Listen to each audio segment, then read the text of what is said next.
Hi అండి. నేను మా పాపకి ఇంకా లెహంగాను బ్లౌజ్ స్టిచ్ చేద్దామని చెప్పేసి మేము సేలింగ్ చేస్తామని తెలుసు కదా, అందులో ఉన్నటువంటి ఒక శారీని తీసుకున్నాను. అది పట్టు టైప్లో ఉంది. శారీ కూడా చాలా బాగుంది. ఈ కలరు మా పాపకి ఇంతవరకు నేను యూస్ చేయలేదు, అందుకోసం అని చెప్పేసి ఆ కలర్ తీసుకున్నాను. ఇది పింక్ నేను మెజర్మెంట్ తీసుకుంటున్నాను కదా, అదేమో ప్రీవియస్ నేను స్టిచ్ చేసిందే, అది కూడా నేను కుట్టిందేను. మెజర్మెంట్ తీసుకుంటున్నాను, అంటే ఖర్చు కోసం కొంచెం 1 ఇంచ్ ఎక్స్ట్రా తీసుకొని కరెక్ట్ మెజర్మెంట్ అది తీసుకొని, ఇక ఆది అనేది నేను మెజర్మెంట్ తను బాడీతో తీసుకోను, మామూలుగా ఇట్లా స్టిచ్ చేసి ఉంటాను కదా ఆల్రెడీ, ఆ పీసెస్తోనే తీసుకుంటాను.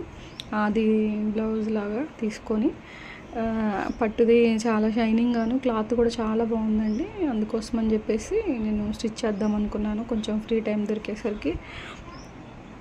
బ్లౌజ్ అయితే కట్ వర్క్ టైపే తీసుకున్నా, బ్యాక్ను ఫ్రంట్ 2 వైపులా కూడా కట్ వర్క్ లాగే తీసుకున్నాను. అలా కట్ చేసేసుకొని వాటిని 2 వైపులా బ్యాక్ సైడ్ ఉక్కు పెట్టుకుందామని కట్ చేసా. ఇది చిన్న బ్లౌజు, అంటే ఓణీలాగా చిన్నది ఫిక్స్ చేద్దాము చున్నీలాగా అని చెప్పేసి బార్డర్స్ కూడా అటాచ్ చేసుకుని ఒక చున్నీ సపరేట్ చేశాను. అందుకే బ్లౌజు హాఫ్ బ్లౌజ్ లాగా నేను స్టిచ్ చేసుకున్నాను. లోపల సైడ్ కూడా నీట్గా స్టిచ్చింగ్ అనేది బాగుండాలి అని నేను నీట్గా స్టిచ్ చేసుకున్నా. తనకి డిస్టర్బెన్స్ లేకుండా, ఎక్కడ కూడా ఇబ్బంది లేకుండా, గుచ్చుకోకుండా ఉండేలాగా నేను చూసుకున్నాను. బ్లౌజ్ అది ఫైనల్ పిక్ చూస్తారు లాస్ట్లో. నేను ఇంకా డైరెక్ట్గా అది వీడియో తీయలేదు, కొన్ని తీయలేదు వీడియోస్. ఇంకా ఇది చూడండి, ఇక్కడ లెహంగా కోసం శారీ మొత్తం తీసుకున్నా, కొంచెం శారీని మాత్రం తీసేసి రిమైనింగ్ శారీ హాఫ్ శారీ నుంచి తీసుకున్నా.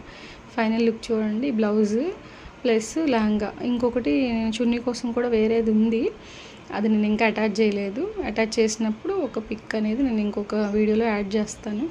ఫైనల్గా అవుట్ఫిట్ చూడండి ఎంత బాగుందో, నాకైతే చాలా బాగా నచ్చింది. పాపకు వేశాను, చాలా డిఫరెంట్గా అనిపించింది. మీకు కనుక మా పాపది లెహంగాను ప్లస్ జాకెట్ నచ్చినట్లయితే లైక్ చేయండి, షేర్ చేయండి, సబ్స్క్రైబ్ చేసుకోవడం మాత్రం మర్చిపోవద్దు.